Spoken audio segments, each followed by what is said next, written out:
Good morning and welcome to the show. I'm your host, Isaac Walsh, and I'm here with Cindy Wright. Say good morning, Cindy. Good morning, Isaac.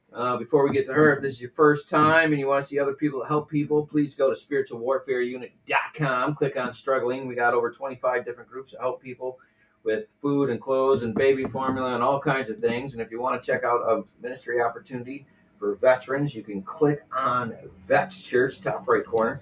And we got some ministries that are coming up there. It's brand new. We're kicking off. I have my guest here from Cindy Wright. Now, you are from Oxford Church. Which one? Lake Point.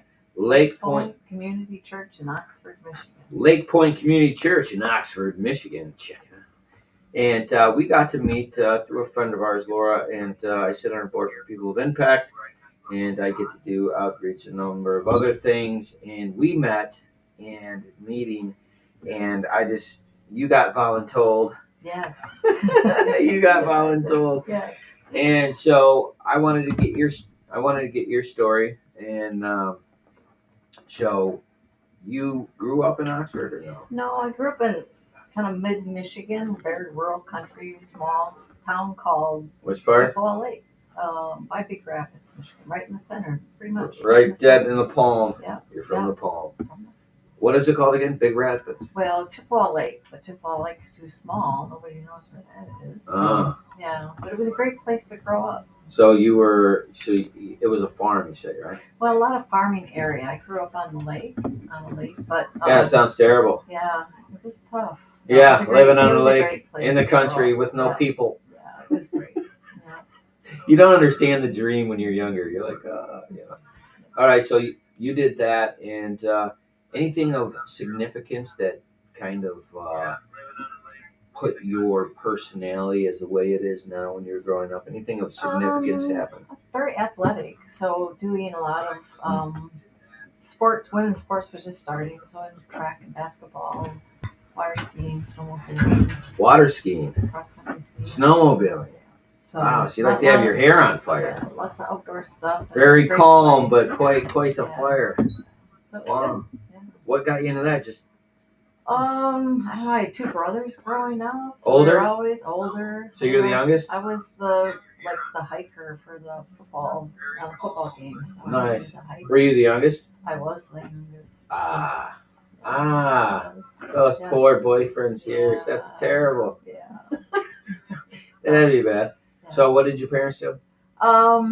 Initially we ran a grocery store in a small town, and then they sold that when I was about 5 years old, and my dad was a painter at college, Ferris State College at that time, and then mom worked at a shoe factory, Wolverine Shoe Factory. All right, so you ended up being a lieutenant colonel. Lieutenant colonel, sorry. Yeah, in the Air Force. And you worked with presidents. Do I have that correct? Yeah. All right, that's where we're getting to. Yeah. I want to give the people a little bit of like where we're headed to, and why we're getting the background, kind of laying this in. So you were a sports-minded person. So did you go in the military directly out of high school? No, I went to college, Ferris State, right there by my house. For what? Nursing. Nursing. My headset just went up. Nursing. Yep. So, so 3.5 years there, and then started working as a nurse in Lansing. And then probably about 4 years, and then ran out of money, wanted to go do something different, so went back to school. That didn't work. Wait, so you went for nursing and then wanted to do something else? Like what didn't you like? Well, like the hours? No, I was in pediatrics, and I was working in pediatric ICU and peds, and it was just too overwhelming at that time. I was pretty young. So overwhelming, like the stress of the kids living and dying? Right. Just trying to figure that out. Like, why is this? We would see kids with their childhood center. We were cystic fibrosis center at that time. Kids, babies, died. like the infants. Yeah. Oh my. Yeah. So it was bad stuff. So I was like, man, I can't deal with this. So I tried like audiology and solar energy, and then I ran out of money, so I ended up at Tawas with my parents, and then I worked at Tawas Hospital, and I loved it. So I worked there for about 10 years. Doing ER supervisor, nursing director. So why the military then? So then I went back to school. So I had an associate's degree at Ferris, and then I wanted to get my bachelor's degree. So I went to U of M Flint here in Flint, and drove back and forth. And towards the end of it, the recruiter came from the Air Force and said, I will send you for your master's degree. And I wanted to get my master's, but I couldn't afford it. So my husband had been retired from the military. So I went home and said, hey, hon, what do you think? Should we go in the military? Yeah. He said, I had a great time. So we joined the military. So in 91, I joined the military because of my background or my years of nursing. They put me in as a first lieutenant. And then made captain, I think, in a year. So I was older. I was probably 33 when I went in the military. Oh, yeah. So how was that, being around all those young... It was great. It was really? Great. It was great, hon. Yeah. I loved it. I loved the camaraderie. I loved the uniform. I loved the people. It was a good fit. It was a good fit for me. So I started in Michigan up at WOOTMINC that closed 2 years or 18 months after I was there. Okay. So they closed and then went up to Travis out in California. Yeah. And that was great. It was a medical center. So I worked in the ER there and did hyperbaric nursing, which was really cool. All right, hold on. Yeah. Hyperbaric nursing. Yeah. Now, that's the chamber where they make vampires, right? Yeah, not really. But so they go so what the idea is that under pressure the oxygen can supersaturate in the plasma. Right. So it's for a lot of wound healing. At that time, it was mainly wound healing. Yes. What do you think of it? It worked. Yeah. It worked. Yeah. This was a huge chamber, though. This was a chamber that could hold probably 8 people in beds with oxygen. So it was a huge chamber at one of the biggest chambers probably on the West Coast. So you suggest that to people if like they're trying to... Well, yeah. I mean, I'm just asking. Yeah, I've seen it work for wound healing. Right. Yeah, there's a lot of other things they're using it for. I don't know. Yeah. Didn't do that, but for wound healing, it was like good. Oversaturating the blood with oxygen to help it heal, and then under pressure, and then you get exhausted and have to go lay down. Like I've had somebody tell me I should try that, and I was just like, I want to stick that in a memo and circle back. Yeah, wasn't really sure, but you think it's it like for wound healing it did, hon. So yeah. But that was a cool experience. How long did you do that? All the time I was at Travis, so probably 3 years. Okay. Yeah, that was kind of the supplemental. I worked in the ER, and you'd come in extra to do the dive. Yeah. But you got dive pay, so that was an extra dive pay. Yeah, you weren't diving. Though. No, but you were diving going under. You were going to 33 feet under. Why? Sea level, because that's how the body can supersaturate with oxygen. That pressure, that's kind of supersaturate the oxygen. You realize we don't have any idea what you're talking about, right? Oh, that's good. Yeah. Well, I mean, George knows, but George knows everything. But so we did that, and that Travis was deployed with 150 other of my medical cohorts over to Croatia. Okay. For Operation Provide Promise. At that time, the UN. What year was that? 95. Okay. So at that time, there were like 55,000 UN troops over in Croatia and Bosnia, Herzegovina. And we went there. We were their medical support. So we had a MASH unit, and truly a MASH unit. It was tents. Like the show? And, no kidding. Yeah. Tents and rats. Tents and rats. That sounds like a combination you don't want. Yeah. Not that we would have that here in the United States. But it was a good experience. It was like everybody talks about becoming family, such a family when you're deployed. Oh, yeah. It was just truly like... Well, the experience. Yeah, it was really good. That must have been incredible. It was good. There had to be some funny stuff that happened. Oh, I don't know. It was a long time ago, Isaac. She can't confirm or deny those stories. All right, I'll move on. But I feel like there's a plethora of things there. I'll pass off here. Anyways, so you left there, and then what was So I came back to Travis for another year, and then they did send me for my master's. So that was cool. Which was for what? For trauma critical care. Okay. At Baltimore Shock Trauma. So did you do that because of the military? You did it just because you liked it, or both? I liked it. My thing was ER. So I liked the emergency room and that type of So you're an adrenaline junkie. Yeah, a bit. From the time you were young with the snowmobiles and the... Yeah, a little bit. Yeah. So, so I went to Baltimore Shock Trauma. It's busy ER, busy area. 2 years there. And about the time that I was getting ready to graduate, probably about 3 months before, you start looking for an assignment. Yeah. anybody in the military knows that when you start looking for assignments, you're like, oh, okay, what am I good to do? Where am I going to end up? Like, where are they going to send me? Right. And so you're kind of stressing over that. And finally, reason kicked in, and I just said, Lord, you got this. You can put me wherever you want me. Reason. I'll do whatever you want me to do. Yeah. And I left it up to him, and he was amazingly, abundantly, did more than I could ever imagine. And that was, he sent me to the White House Medical Unit. All right. So you're waiting to hear. So you're waiting for someone to give you your orders? Well, I was. Or did you apply? I applied. So at that time, when you saw, at that time, you could go on and look at a list of jobs. And it's like, hey, hon, look at this. There's a job at the White House. What do you think? He said, yeah, go for it. Try it. So I got to imagine there was thousands of people trying to get that. Well, I don't know about thousands. You put an application in and they kind of look through it. Yeah. When we were interviewing people, what you're looking for is someone that has like trauma experience. Yeah. Deployment, past deployments.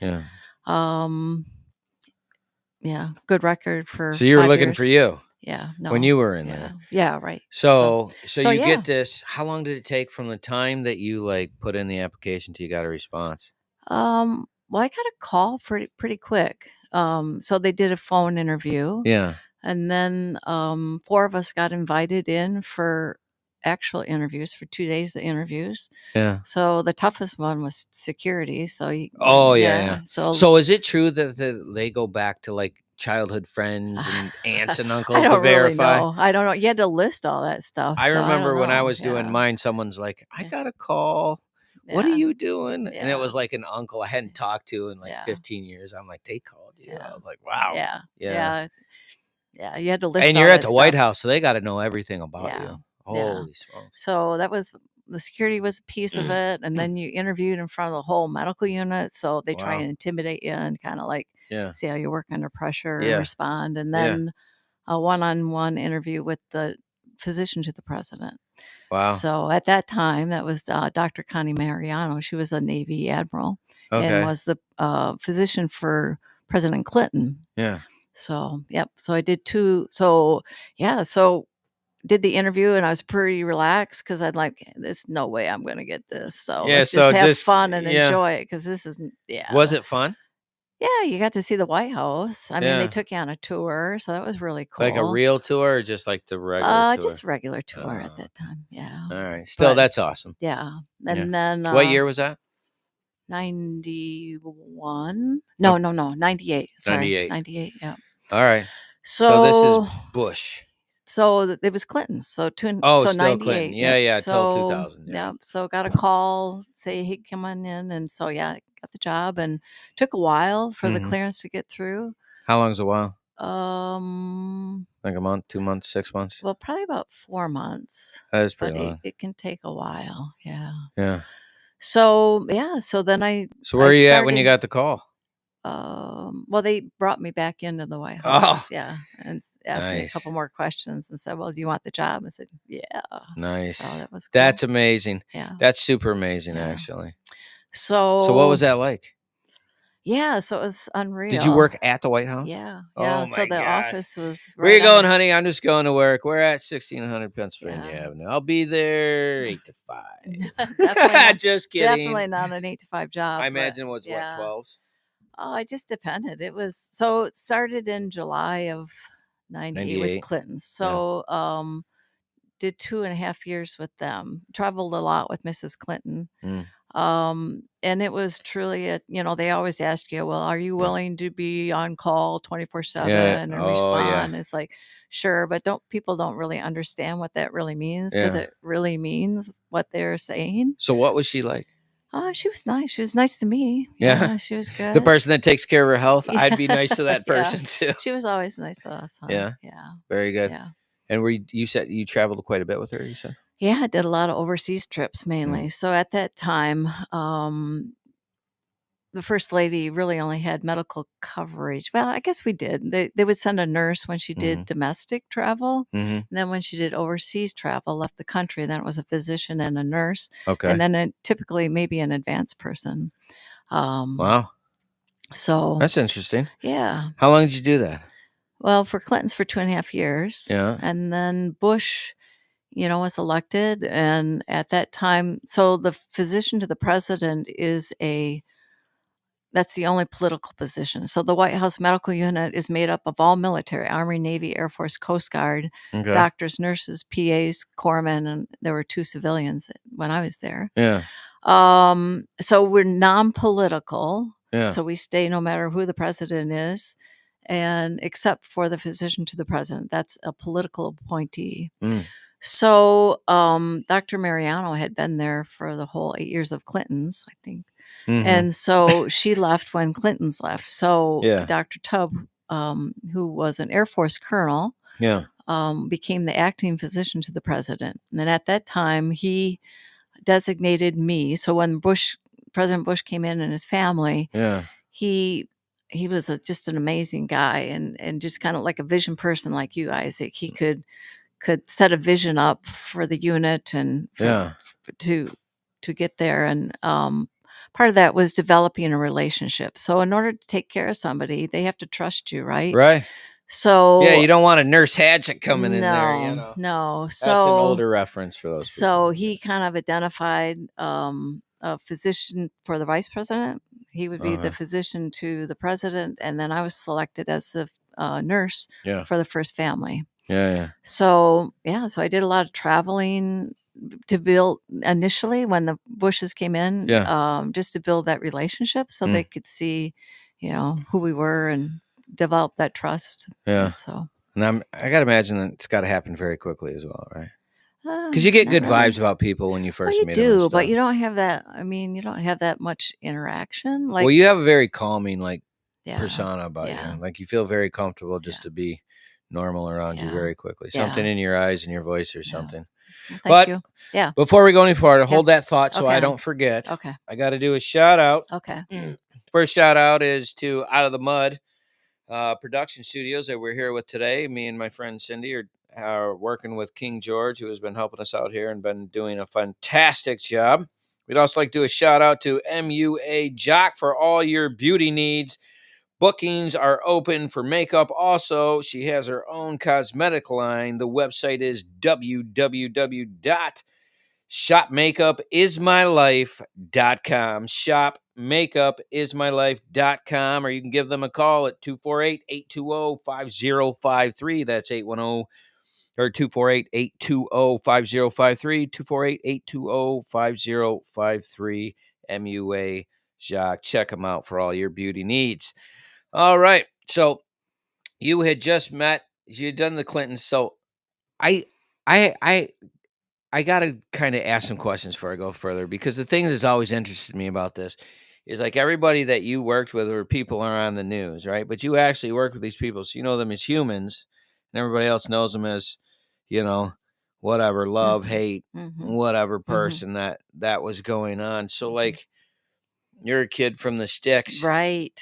And you're at the White House. I mean, does your brain it was like I did said, you just adapt and overcome, or like? Yeah, I guess. You're like, I'm here now, so. Yeah, you just kind of like, what am I doing here kind of thing. You'll be walking along the colonnade, looking out at the rose garden. It's like, oh, Lord. Yeah. What am I doing here? That had to be very surreal at times. It was. And what I found was that most of the people there were the same. I mean, regular people. Just regular people. Trying to do a good job, trying to do what they think is right.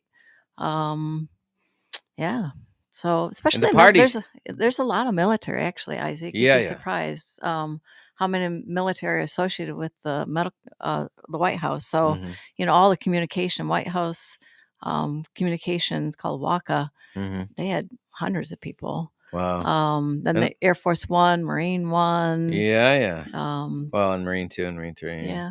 And then I gotta imagine the parties were pretty nice though.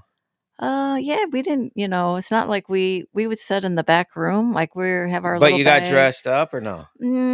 We would try to blend in. So most of the time you would wear like a suit. You'd look like Secret Service. Oh, I gotcha. So you're kind of blending in so nobody knows like who's who. Oh, I gotcha. Kind of look, Those had to be fun to watch. Yeah, it was pretty cool. I gotta imagine those were not boring. Yeah, I can't ask all the questions I want to ask right now, but I want to know.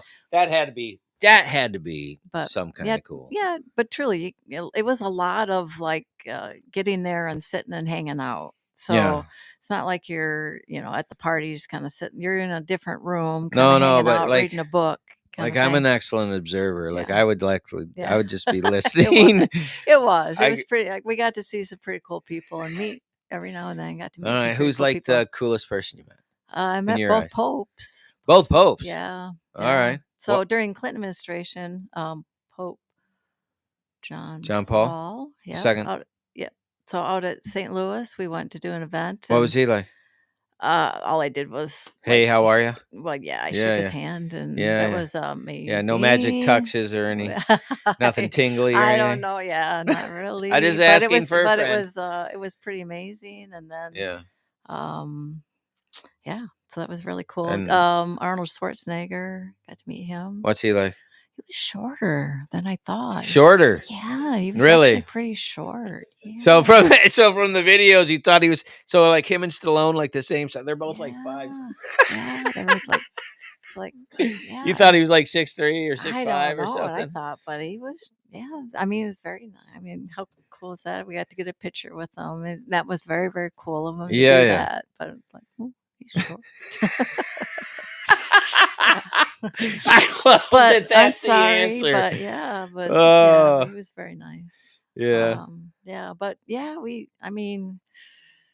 Kings and queens and really prime ministers and anybody crazy where you're like, holy smokes. Not really. No. People are pretty sane. Yeah. So your experiences, I think the thing that's cool for this about me is like everybody's always on the news and they're vilifying whoever, I think the new one's now Musk, right? He's a horrible person. Right. Before that was Trump, before that was Bush, before that was But they're just people. Yeah. And they're just trying to do the job the best they know how and the way they know how, and they're just really people. And your experience, that's just what it is. Yeah. Yeah. No kidding. Yeah. It's so weird because it feels so far away, and then sitting with someone that's like, we're in the Rose Garden. It's such a surreal experience. I find this very, very cool. Yeah. So you had to fly on Marine One. So what is it like? I have to ask. Is everything's closed down, and you guys are just? That's got to be. Did you get? I imagine you get used to it after a while. Yeah, yes and no. I mean, you still do a reality check, right? This is cool. Yeah. So when you travel, so there were 7 nurses, 7 docs, 7 PAs. Mm-hmm. Excuse me, when I was there, and so we would rotate on domestic trips. Who would go? So, when you would be amazed at what goes on behind the scenes getting ready for a trip. Like if you came to Flint, just how I was getting ready to ask, man, like what's the protocol? Yeah, it's gotta be. You said sometimes people are out ahead of time, months. Right. So what in the world are they doing for months? So the initial team will come and look and say, well, where are we going to do event? What kind of event we're going to do? Where are we going to do it? Who's going to come? That kind of thing. So the kind of the initial advanced people, and then once the event is set, and then that's when the Secret Service and medical and military. And how far out do they come? Secret Service, I'm not for sure, but I maybe a couple of weeks. I don't know. Couple of weeks. And then how long out for you guys? Probably it depends. If it was just a domestic trip, probably 2 days. Oh, okay. So medical wise, we would come and look all the events. Like where's the event? Mm-hmm. Where's the trauma hospital that is the best hospital that we want to go to? Yeah. And so you'd look at various hospitals, see what their capabilities are, see where they are in proximity of the event. And you're doing this constantly. Like that's the job. Every event. Yeah. So that was it entailed a lot of travel. So lots of travel. So good and bad, right? So yeah. But busy. So all right, coolest place you've seen outside of the United States? Probably like some kind of castle or Rome. something. Rome. I loved Rome. Vatican or just Vatican. Rome? You went to Vatican? Rome. Yeah. That has got to be beautiful. So I did amazing trips, but after I left, I said, where would I want to go back? And Rome would be one, Jerusalem would be another. You went to Jerusalem? I did go to Jerusalem. What was that like? It was amazing. It was just the history. I got to had a few hours off, so I got to do a tour, of the kind of what they call the 12 Stations of the Cross. I think they kind of had like this path. I don't remember what they call it, but there's a name for it. Yeah. That's cool. Got to see just amazing stuff. So those would be your two favorite things. I had a friend of mine tell me a story about this guy's this prince's castle he went to go see. And he told me, he said, it was the closest to Dracula's castle I could think of. And it was one of the, I forget the name of it, but he talked about how it was on this mountain and they had this bridge that was going over and they had those little cars, Nice. And he didn't know he wasn't supposed to drive over. Nice. He stopped in the middle of the thing and everybody's screaming at him. And just like that kind of just oddities and things. Yeah. It just the world is a strange and interesting and curated place. That's why your take on it as far as being like very normal. It just that seems so strange to to somebody and getting in there. I was always curious about what that perspective was and how you looked at those things. So you did the Clintons and then it was the Bushes and you were with the president or Mrs. Bush. Yep. So it would just depend. So they just rotated you like a staff, right? Unless it was overseas. If it was overseas, then I went with the president. All right. I didn't know with the physician. Okay. Yeah. I just didn't know you had someone specific. Yeah. That you're going with. So actually, you did. Yeah, we rotated between the president and Mrs. Bush. And you did this for how long?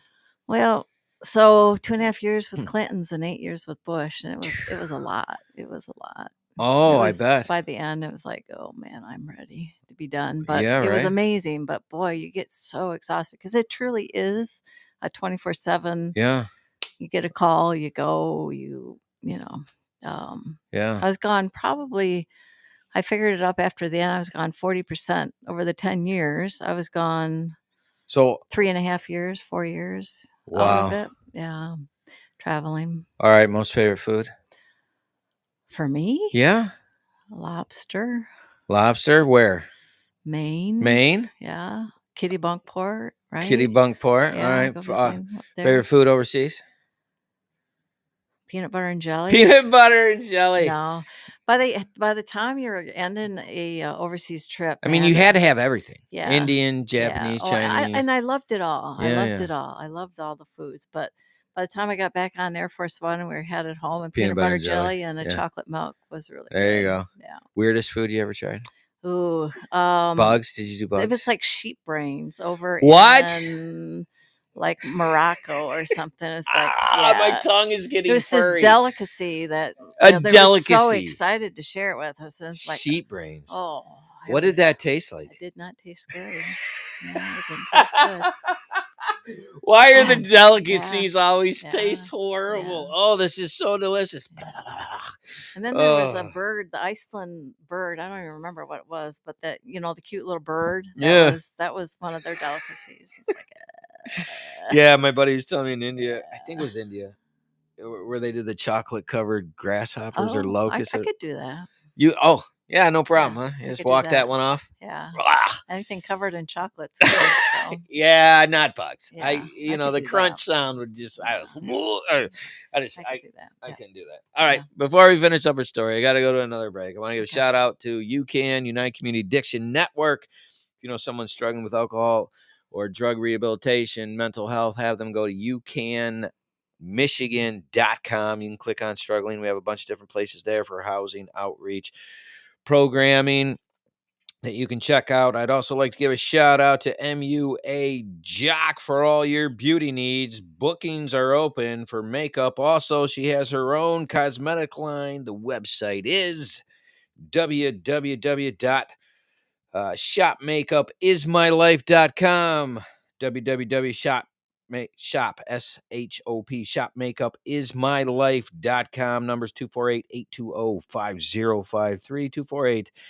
248-820-5053. All right. Back to the show. So we were finishing up with gross foods.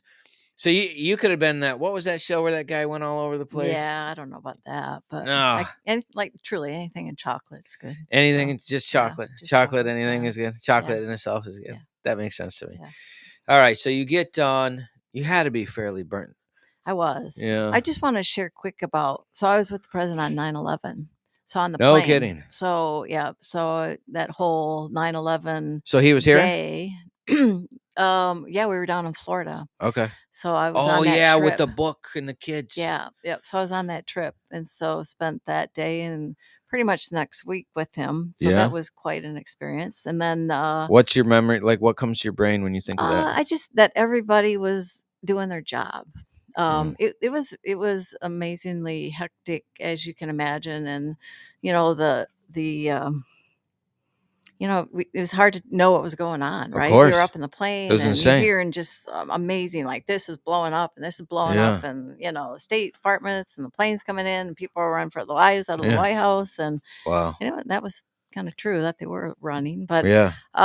so that was an amazing adventure. But yeah, so Yeah, it that was wasn't cool. boring. No, it was not boring. And then after that was the anthrax, so things were starting Oh, to that's right. kind of settle down from 9/11. So what did you guys have to do with that? Because they're mailing all that in or Right. whatever, right? So yeah, so it was a big deal. It was so Jeez. employees. So there's probably about 4,000 people within the compound. So there's the White House, and then there's a huge building called the Eisenhower Executive Building, which housed most of the offices. Yeah. Because there's not a lot of offices in the White House. But so there's a lot of people that potentially were exposed. So came through, did a lot of nasal. So you did a nasal swab. Oh yeah. Looking for, I think I would have hate to have been you if I was already like, Yeah. geez, here we go. Yeah. And because they'd had to do that every day, right? Well, just they came through just to see if they were exposed. Oh, so man. then you give them antibiotics. But people were,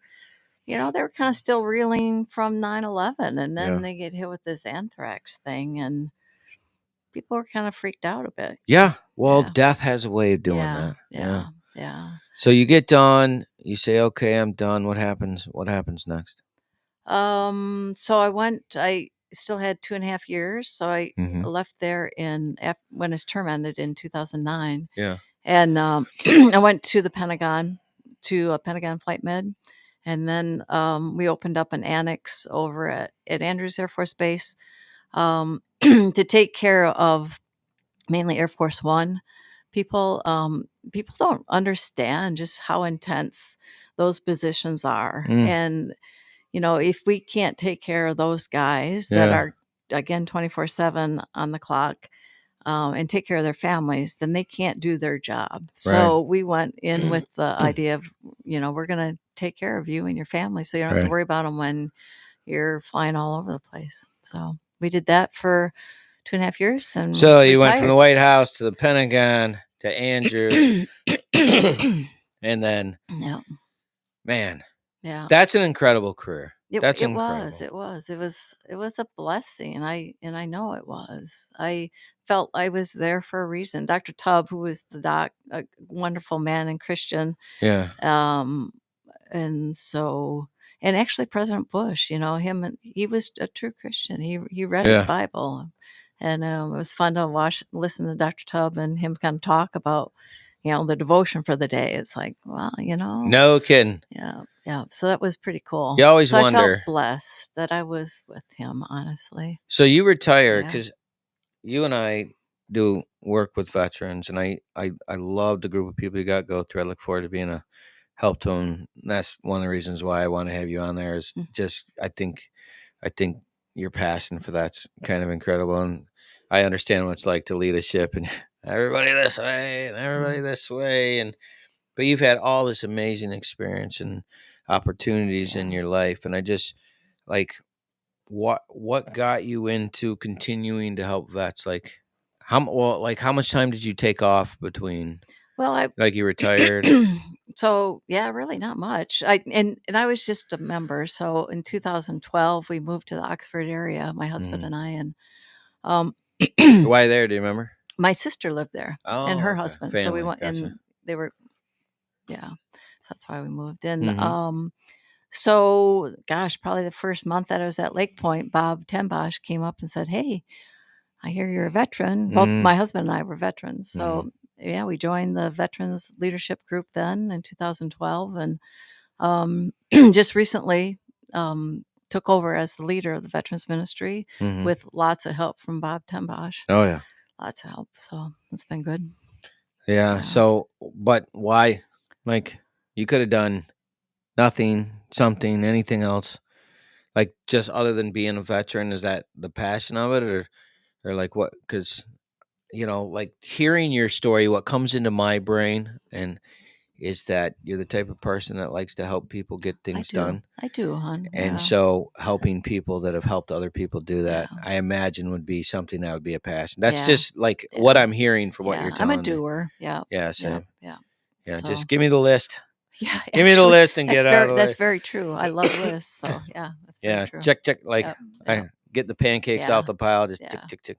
Yeah, I'm looking forward to doing these things. So, if you had a passion that you said that you would like to get done while helping veterans, what do you think? Like if you go, this is the thing, what would it be? I don't know. It seems like lately in my heart has been helping the elderly veterans in our community, hon, that maybe don't have people to help them. We're kind of looking at that. We're actually this week had kind of talked to, various nursing homes to say, hey, do you have any veterans that, need help, or, just someone to talk to? Just conversation. Let me hear your stories. Right. I bet you they got some good ones too. They do too, huh? Yeah. I bet they do. So, right now that's kind of a passion. Okay. Yeah. And, that's part of why we're having the Veterans Fest in July is, kind of bring people in and love on them and see what their needs are. And so give me the date. July, I think July 26th, that last Saturday in July. All right. And at Lake Point Church. And give them the location. They can check it out online. Yep. Lake Point Community Church, Oxford, Michigan. It's on Drainer Road, but I don't know the What's address. the email? Don't know. So if we did Oxford, what is it? Lake Community? Lake Point. Lake Point Community? Yeah. So if we do Oxford Lake Point Community, Google that. You can probably find the website and get the veterans. Yeah. All right. We're definitely going to have to get that cleared up. We'll get it cleared. Yeah, some kind of flyer. We'll get an electric flyer and we'll stick it out and all that stuff. So 2-minute pitch that you'd give someone for helping out with veterans, what would you say? Oh, veterans need our help, man. They've given a lot. So I'm giving them all, and their spouses. We taking care of a spouse right now that her husband's deployed overseas for a year with 2 little kids. So, we're here to help them, whatever they need. It's an older group, honestly. It's the CB. Yeah, yeah. We used to be CVs, but we're getting too old to be CVs. We're more like, we're doing mulch and building a raised garden. That's, we used to be able to build decks and paint and that kind of stuff, but we truly are getting kind of old for that. Yeah. But we're still doing things that can help them and make a difference. Isn't it crazy how the brain doesn't age, but the body's it's so weird. You don't get that till you get older. But getting down on your knees. Yeah, it just doesn't work anymore. No. That paint. Now I understand the groans. Yeah. Yeah. But and our church has a heart for helping veterans. They do. We have so many volunteers that come out for our dinners and our picnics, and if we ask, people are usually really good about saying sure. Yeah. So.